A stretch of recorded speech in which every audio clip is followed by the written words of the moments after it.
आपल्या कंपाळावर टिकले असेल तर असू द्या, पण तिच्या खाली कुंकू सुद्धा असलं पाहिजे. आपण आपले नियम पाळले पाहिजेत ना महाराज.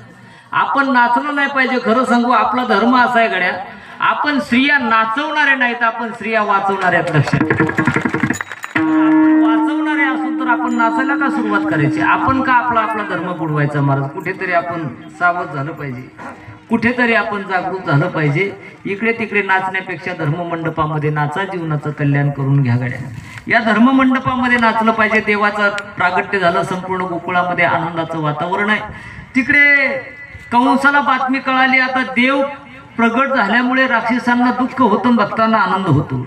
कंसाला दुःख झालं, काय करावं काही कळत नव्हतं. पूतना मावशीने विडा उचलला. पूतना मावशी निघालेले भगवान कन्हैयाला मारण्यासाठी. स्तनामध्ये विष भरलेलं आहे. भरल्यानंतर सुंदर अशा प्रकारची पुतना मावशीने म्हटली, चला आता मी जाते त्या कृष्णाला मारण्यासाठी. कंसाने प्रश्न विचारला, हे पुतणे, अगं तुझं स्वरूप आहे अकराळ विक्राळ स्वरूप आहे, धिप्पाड शरीर आहे, काळं कुट्ट शरीर आहे, अगं तुझे केस एवढे विचकलेले, कसं करशील, कसं जाशील, त्या गोकुळातले लोक तुला घरात घेतील कसं? ती म्हणली, दादा काळजी करू नको. म्हणले, काय करणार? काहीच नाही दादा, एक काम करते, आता काय कर, मला 2-4 हजार रुपये दे, आता ब्युटी पार्लरला जाते. कोण म्हणलं? पुतना म्हटली. कुठं जाते?